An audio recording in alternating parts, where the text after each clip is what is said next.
Magandang araw mga kaibigan. Ito, maraming nagsasabi na may misteryong dahilan bakit biglang sinibak si General Torre. Sabi nga ni Senator Lacson is yung behind the scenes. Hindi natin alam kung ano pa talaga nangyari. Bakit bigla siyang sinibak? Ito, merong article sa ABS-CBN News. May speculation lang ito haka-haka. Baka daw ang dahilan bakit biglang sinibak si General Torre yung kanyang pagtanggi na bibili ng 80,000 firearms. Ito, basahin natin ang article. DILG denies Torre's removal due to refusal to purchase firearms. Okay. The Department of Interior and Local Government on Thursday denied that the removal of General Torre as National Police Chief have something to do with the planned purchase of 80,000 firearms for the Philippine National Police. The DILG said in a statement that the rumor is false. So, pinasinungalingan. There are allegations that the recent reorganization at the Philippine National Police was due to General Nicolas Torres' refusal to carry out the supposed instructions, alleged instructions of Secretary John Vic Remulla to purchase firearms. This claim is false. Yan ang statement ng DILG. Mabuti naman at pinasinungalingan. Kasi pag may rumors, speculation, mabuting sagutin kagad. Ito, dagdag pa ng DILG. When Secretary Remulla received an unsolicited proposal to purchase 80,000 firearms for the PNP, he asked General Torre to assess its operational necessity. He also reminded General Torre that this kind of purchase can only be done through congressional insertion as this was not included in the National Expenditure Program. Bakit? Wala sa budget. Bakit magbili ng 80,000? Ang dami kaya niyan. Although, maganda sana kung magbili para ang ating mga kapulisan ma-upgrade ang kanilang mga firearms. Kaya lang dapat isama sa budget yung National Expenditure Program for this year. Sana, no? Sino yung nag-advise? Unsolicited advice. Yun na.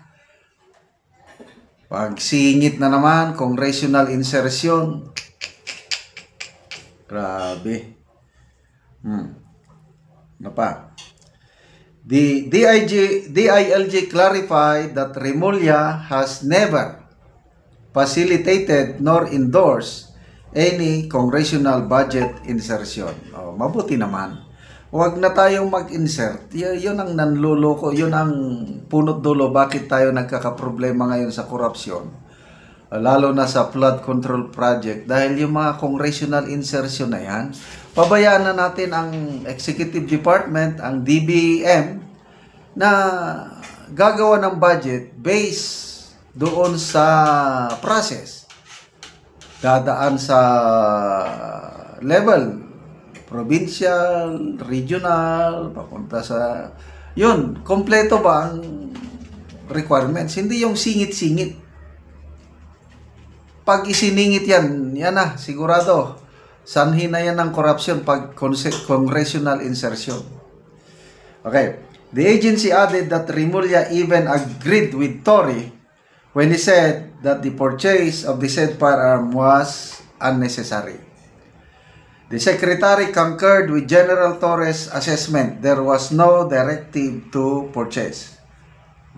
So sabi, the DILG remains steadfast in its commitment to transparency, accountability, and ensuring the safety of our communities. Sana naman. Dahil to serve and protect po ang mission ng pulis. At so far, so good naman. Ako, medyo satisfied na ako ngayon sa performance ng ating kapulisan. Hindi katulad noon na halos araw-araw may mga abuso. Latest lang na ano ko na i-post is dalawang female policemen inabuso ko sexually molested by their fellow policemen. So I don't know how true, malungkot naman yun. Kaya lang yung pulis na nang aabuso sa sibilyan, bibihira na ngayon. So, may pagbabago talaga sa ating kapulisan. At sana tuloy-tuloy na yan. Okay, so balik tayo kay General Torre. Sana nga, sana nga walang ibang rason pagka-relieve niya kung hindi lang yung NAPOLCOM directive na ayaw niyang sundin. Kung ganyan, di okay na lang. Total, tinanggap naman niya ang kanyang kapalaran. Sabi niya, wala siyang hinanakit. At sana nga totoo, wala siyang hinanakit. Mapapatunayan lang na wala siyang hinanakit kung tatanggapin niya ang alok na pwesto sa kanya. Ano kaya yun? Related daw sa anti-corruption campaign ng gobyerno. So kung tatanggapin niya ito, ibig sabihin nag-move on na siya. At kung pag-imbestiga yan sa mga corruption sa flood control, ako ganahan ko. Kasi may tapang nga naman si General Torre. Siya lang nakagawa nun. Yung pag-lusob sa KOJC, ang hirap kaya nun. Kaya lang nagawa niya. Yung pag-aresto sa ating minamahal na Tatay Digong, nagawa niya. Kung anong utos. So ito, utosan siya ngayon na imbestigahan mo ang mga kawatan sa flood control. Patay sila ngayon. Diyan na ako sasaludo kay General Torre. Kalat ka rin niya, walang sinasanto. Malalaman na natin yung mga kalukuhan sa DPWH, mga contractors, at ang mga politiko. May pag-asa pa kung si General Torre ang mag-iimbestiga. Sana tanggapin niya ang alok ng administrasyon ito para makatulong pa rin siya sa bayan. Okay, salamat mga kaibigan sa inyong pagsubaybay sa ating channel. Nakakatulong kayo ng maigi sa Tribong Talandig ng Bukidnon dahil ang sweldo natin sa channel na ito pantulong sa tribo. Namimigay tayo ngayon ng livelihood assistance sa kanila, nagpapatanim ng saging lakatan at Arabica coffee. Panoorin nyo ang video na ito. Anak ko sa area ni Rodani sa iyang tanom nga kape, so mag-abono siya. Gini sa kutsara siya, akong iabono sa isa duha ka bangag, isa ka kutsara gyud ang makasulod. Tagtunga-tunga sa kutsara. Ara. Ito aning tabunan kay aron ang kape kusugi kayo mo suyo pug abono. Sumuna ni ang itsura sa kape ni Rodani nga isa pa ka bulan. Nindot gid kaayo. Isa ka punuan duha ka bangag. Ini pagbutang.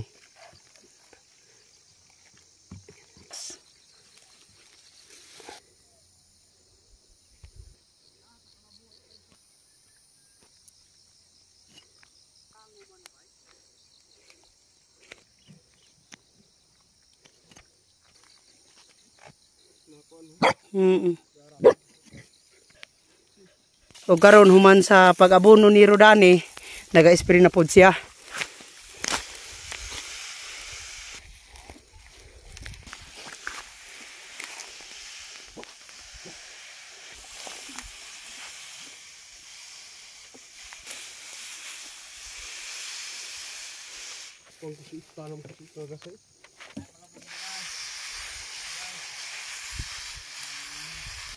So salamat kayo sa Ginoo nga nasuportaran mi aning pagtanom aning kape nga mauas mi sa kalisod kay ang among anak makapa-eskwela namo ug pun og makarbis mi aning among kape.